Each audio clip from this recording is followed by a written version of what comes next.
Once you pick out that fear, I want you to sit with yourself and I want you to express compassion for yourself. Why is this so important? Instead of doing the brute force approach, to use compassion, because compassion is a way that we can signal safety.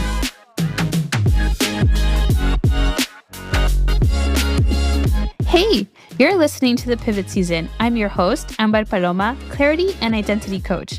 And this is your hub for all things self-discovery, navigating change, and reinventing yourself into the person you're dreaming of. Let's get started.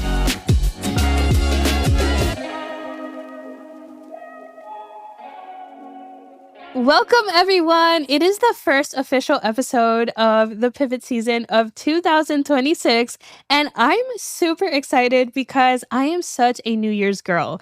I know some people out there think that Christmas is the best holiday of the year or that Halloween is the best holiday of the year, but personally, my favorite holiday of the year is actually New Year's Eve. And there's just so much excitement that goes into a new year, so much like fresh start energy, so much hope, so much optimism about the things that we can accomplish in the year. And if you are in your pivot season, there is something magical about that energy. So on today's episode, we're about to capitalize on that, friends. Before we get started, I want to give you all a huge thank you. I woke up on New Year's Day with so many new subscribers and people subscribe to both my podcast and my newsletter, and I'm super excited to spend the rest of the year supporting all of you in making your pivots. So something I want to talk about today is the cycle that we go through, especially as it comes to the new year and especially as it comes to goals. And the reason I want to talk about this is because there is a cycle that people go through where they make a decision and they're like, okay, we're doing this. I'm changing. I'm going to become a new person. I'm committing to the pivot. I'm committing to the change. I'm committing to my reinvention. And eventually fear comes in and it shrinks them. And they end up backtracking on that decision altogether. So what I want to do today is to help you plan ahead for that moment, because that moment comes about 3 or 4 weeks in after you make that decision. So I want to help you plan ahead for that so that when that moment comes, you know how to tackle it and you're able to face it head on and move forward with momentum instead of backtracking. Before we get started, another super exciting update is that I made you a quiz. After working with dozens of women in the fall through one-on-one coaching and embodiment sessions, I solidified 4 patterns that I noticed kept people stuck from moving forward when they were trying to make a change. So the Reinvention pattern quiz is a quick 2-minute quiz that will tell you your most dominant pattern and the pattern that is most likely to keep you from succeeding in your pivot, your reinvention, or in making a change. After it diagnoses you, it will tell you what you actually need to work on and a quick practice you can do to kickstart your progress with your pattern in mind. And I'm kind of obsessed because I dropped it and not 24 hours later, 60 people had already signed up to take this quiz. So I think that you're going to love it and you can check that out in the show notes. So let's talk about the cycle of change. And if you do the Reinvention pattern quiz, you will actually get a personalized Reinvention starter kit that breaks down this whole cycle. If you want to make a change or kickstart a pivot or a reinvention, I promise you, you will go through this cycle. And there is one spot that determines the difference between you failing and you succeeding. And this usually happens about 3 to 4 weeks in. So as I said, let's plan ahead. So what is the cycle? My friend, it starts with discontent. You start getting very unhappy with a situation in your life. Might be a relationship, might be a career, might be a city. I would say that's probably the most common pivots people come to me for. But it might also be a health journey, right? You might also, maybe you're tired of being a people pleaser, right? So you enter into the state of discontent. Eventually, the situation gets so bad that you enter step number 2, which is your breaking point. You're like, I have had enough. I am done with this situation. It is draining me. It is making me so unhappy. I can't continue living like this. And you hit your breaking point. After that, you enter stage number 3, which is you make a decision. You're like, I'm absolutely done. I'm going to do the thing that scares me. And you just feel so convicted that you're like, I've made the decision. I'm doing it. And you enter into this beautiful state of clarity. You feel courageous, you feel brave, you feel like everything finally makes sense. And you're like, yes, liberation is on the horizon. And here, my friends, is where things could potentially go wrong, but not for you because you listen to the pivot season. Because after that moment of clarity is where fear comes in. And this is stage number 5. And if you do not know how to respond to stage number 5, that's where everything can start going left. It is really important for you to understand, and we're going to break this down even further in just a second, but your brain isn't scared of the future as much as it's scared of uncertainty. And you probably feel that deep inside of you when you stare at that long road ahead of you of everything that you have to accomplish or everything that would end up changing, and you don't know how any of those things turn out. It causes a lot of fear in your mind. And the more you focus on it, the more uncertainty you feed it, the more fear will grow in your mind. This leads you to stage number 6, amnesia. And that's when you start telling yourself that the original situation that led you to your breaking point really wasn't all that bad. That's when you go back to that man. That's when you go back to that woman, right? That's when you decide to stay in that job that was draining you. 2 weeks ago, you were like, I can't deal with this place anymore. But now you're like, is it that bad? Maybe I was just being dramatic. Like, I don't know. And this brings us to the final stage of the cycle, backtracking. You convince yourself to go back to stay in the situation, but this time you do it with way less peace inside of you. And the cycle starts all over again. So let's talk about fear, because I'm not about to let you backtrack. That's not what this podcast is about. This is the pivot season. We are doing the thing. We are reinventing ourselves. We are making the change. Backtracking isn't an option here. That's why you listen to me. There's some very important things that we need to understand about fear. And if this is something that you face oftentimes when you're trying to make changes, I wrote an entire podcast episode just about this topic that I think would be really helpful for you. But I am going to go over some highlights and some things that you can do in order to face this moment in the cycle of change. The first thing you need to understand is that fear isn't blocking your path. Fear is the path. Fear is showing you the very things you need to grow in or address in order to create safety for yourself in this goal. Remember that your brain isn't as scared of the future as it is of uncertainty, right? And the more uncertainty there is, the more fear will grow. So the way we can combat fear and that uncertainty is by creating safety and certainty. There's often this idea with fear that, oh, you just have to face your fear. You need to like rah, beat your chest, like, step out of your comfort zone, push yourself, be disciplined, you're just weak, and there's this kind of idea around fear that you just have to push yourself into facing it. But if you have ever tried this, you know that you can only keep this up for so long because brute force is not a sustainable source of energy. Brute force might get you to face that fear once, but it will not get you to face it over and over again. There is a smarter way. I would like to say it. There is a brains over bronze approach. The reason why this bronze brute force, just face your fear kind of approach doesn't work long term is because it actually pulls you further into nervous system dysregulation. When you force yourself like that, you're acting out of survival mode, you're acting out of desperation. And it starts signaling to your brain that you're in a hostile environment, which is why you're able to face that fear once, right? Because your fight or flight is going to kick in, but you're not able to face it consistently because what you need to do consistent action is actually safety. Another reason why I don't like this approach is because I don't know about you, but I'm not out here trying to pivot and reinvent myself out of survival mode so I could create another survival level life for myself. I want an abundant level life for myself. I want a life led by peace. I want a life led by joy. I want a life led by calm. And I am not going to build that life out of force, fear, and desperation. Now, I want to give you a tool for when that fear kicks in, because remember, your brain isn't scared of the actual thing, it's scared of the uncertainty. So what you need to do is to give your brain small pieces of certainty. And there's a few ways that we could do that.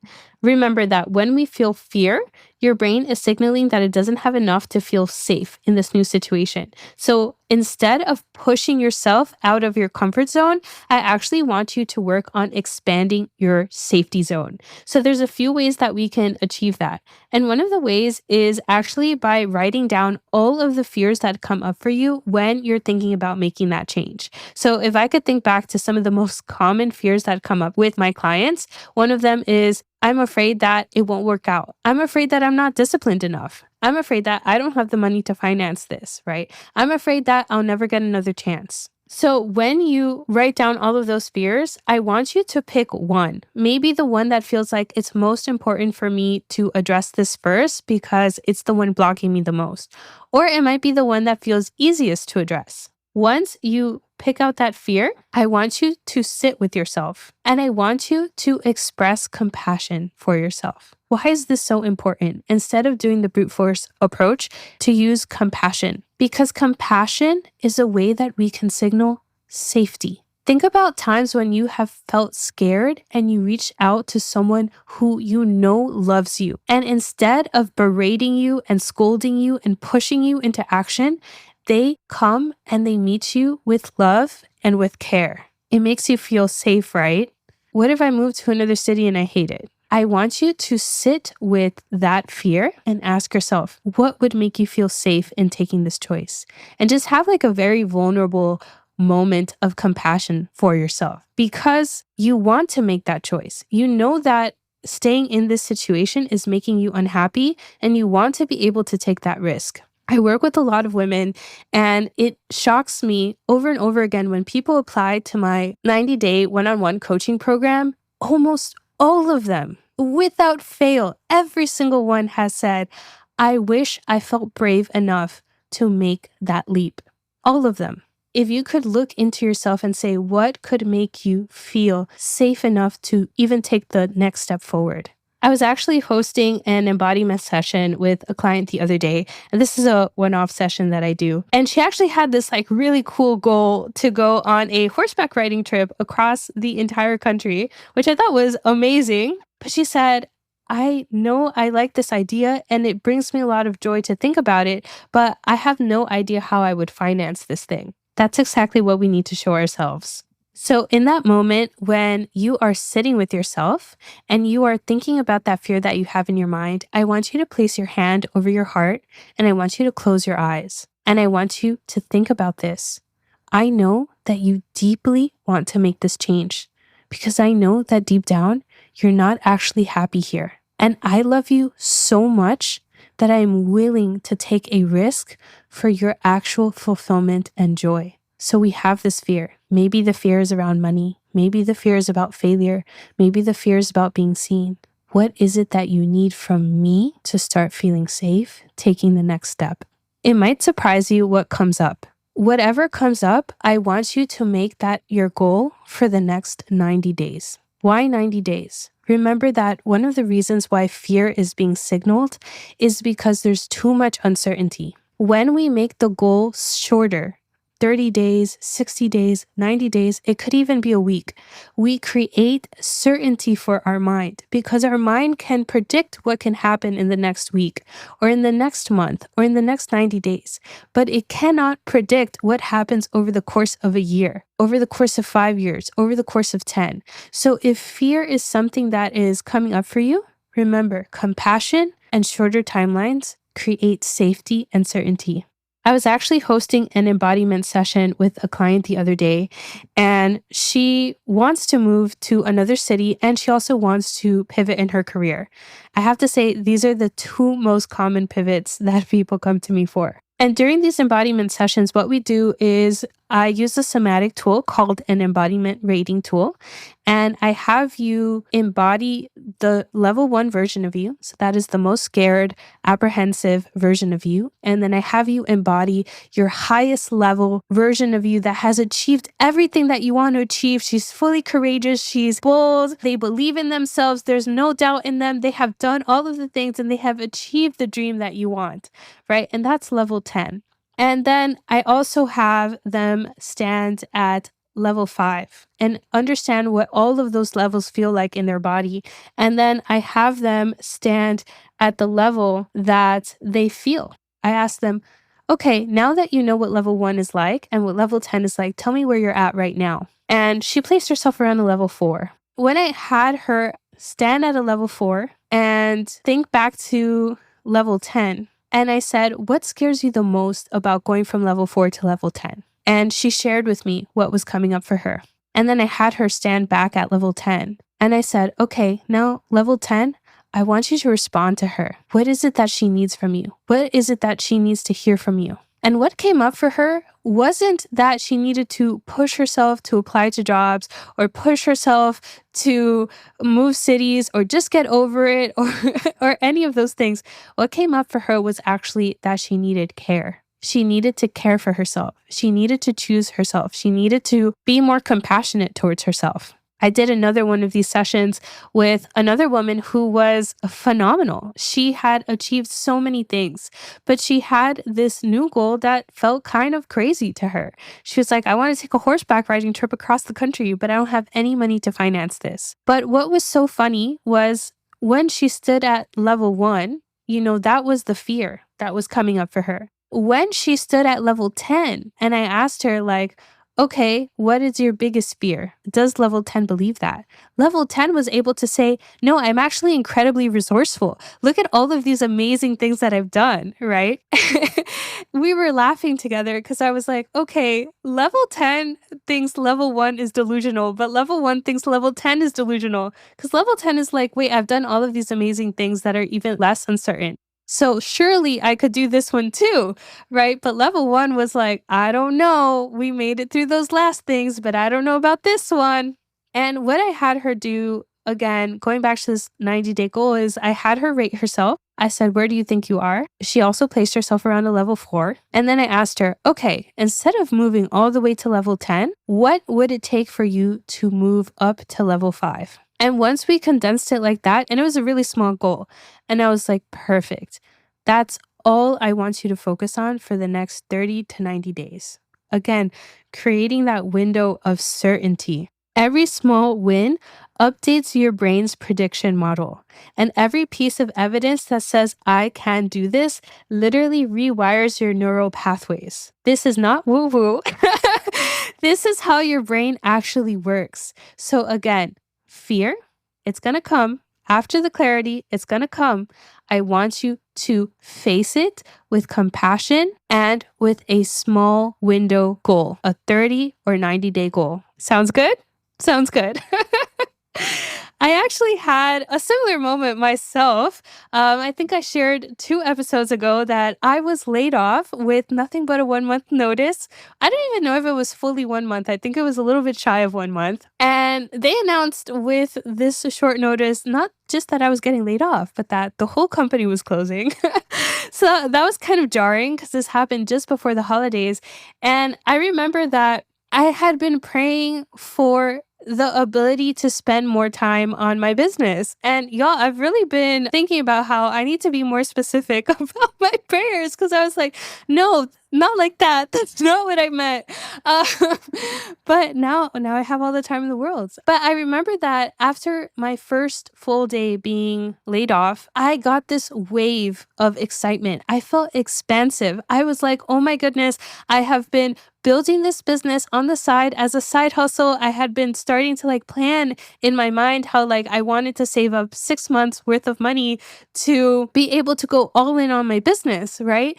And I was like, and now here I am. I don't have a job anymore. The company closed and I have 6 months worth of money, which means I can now go all in on my business. And I was so excited, right? So I was like, decision came in, clarity came in, and I was like, yes. And that's when the fear kicked in, right? About a week or 2 after, for me, it kicked in and I was like, oh my goodness, who do I think I am? I was like, I launched a podcast with no audience a year ago. And I've been doing this as a side hustle. And suddenly all the fear started to come in. I was like, I had a whole corporate marketing salary. What, what am I thinking? And I started freaking out. And I was talking to a friend of mine at the time who is also on an entrepreneur journey. I swear, get you a friend who is going on a similar journey as you, because I was talking to her and I was sharing all of my fears with her, and she was like, "Girl, what are you talking about?" And she like snapped me back to reality, and she was like, "Girl, why not you?" She's like, "What you want isn't out of the realm of possibilities. It's not like other people aren't out here doing it. Why not you?" And I was like, yeah, why not me? You know? And I remember she told me this story about talking to someone who had built this huge platform for themselves. And when she asked them the secret to their success, this person said, delusional confidence. So this is my last tip for you for the day, because I was like, okay, what would it look like for me to have delusional confidence? If you've listened to this podcast long enough, you know I always talk about leading with your identity first instead of with the outcome first, because your identity, aligning it with the person who will achieve the goal, will help you achieve the goal faster than obsessing about the outcome. So I was like, okay, who is the version of me who would be delusionally confident? Like, what would she be like? How would she show up in the room? How would she move? How would she make decisions? And I started to like embody that mentality. And I remember like going from being like, who do I think I am, to being like, no, I'm going to do this. My clients exist. They are out there. I will replace my corporate salary. I will make this business succeed. And it's just a matter of time, right? And I started to like get really riled up, and I got so pumped, and I was like, I'm going to go and I'm going to fix things, and I'm going to make content. And I was like, and I'm going to help women live their lives and live the lives that they want to live. And I'm super excited, and I know that it's going to work, right? And I just started to like sit in that knowing, I'm like, it's going to work, right? And I remember I went and I ended up spending the last 2 weeks of 2025 making content, trying to figure out my messaging and improving it, and also like fixing my freebies and all of that stuff. And I was like, just going with that delusional confidence, right? That like, I know that this will work. I know that it will. I know that I am capable. Why not me? And when I tell you, that delusional confidence led me to gaining 3,000 followers on Threads, gaining 60 email subscribers in 24 hours from the new lead magnet that I created with my delusional confidence. And it also led me to gaining 80 new podcast subscribers in like a week. Okay. So, my last tip to you, besides safety and besides certainty, is to ask yourself, who is the version of me who is delusionally confident? What is that version of me like? How would they move? How would they make decisions? How would they show up? And start moving like that person. So today we talked about the cycle of change. We talked about fear and how I want you to meet it, not with brute force, get out of your comfort zone, kind of rah mentality, but with compassion and with short goals that create certainty so that they create safety. And we also talked about delusional confidence. So stay tuned, because this year we are doing amazing things together. And I'm incredibly excited because the more I have been working with you all, the more I have been really understanding the kind of places that you're getting stuck when you're trying to make a pivot or a reinvention. Some of the things that have come up have been limiting beliefs around money and requiring money to like fund a dream. I've also been hearing people talk about wanting to show up as that amazing, brave, embodied, calm version of themselves in their relationships too, but getting stuck and that kind of chipping away at their confidence. I've also been hearing people talk a lot about self-trust, right? The self-trust that is broken, so they're not sure if they can even trust their decisions to move forward. So one of the things I want to do this year is to bring on some guests that can talk to those obstacles that we might face in our pivot, especially things like facing money, limiting beliefs around being able to finance a reinvention. And if you find yourself getting stuck in your own reinvention, go ahead and check out the Reinvention Pattern Quiz, which is in the show notes. It will help you identify what is your most dominant pattern that might be keeping you stuck or might be keeping you from even starting with your pivot or your reinvention. It's just a 2-minute quiz and it's able to diagnose your dominant pattern and also tell you what you need to work on in order to break out of this pattern. I always love to leave you with a final message to carry you through the week and through the 2 weeks until we meet again, honestly. And today's message is inspired by the conversation I had with my friend, which is to be so delusionally confident this year that everything, that all of the goals that you are working towards will come to fruition, that you will show up, that you will find a way, that you will grow in your discipline, that you will grow in your motivation, that you will grow in the skill sets that you need to make it work, that you will grow in your belief that it will work. And I will be there with you every single step of the way. I'm with you in your pivot always. Bye.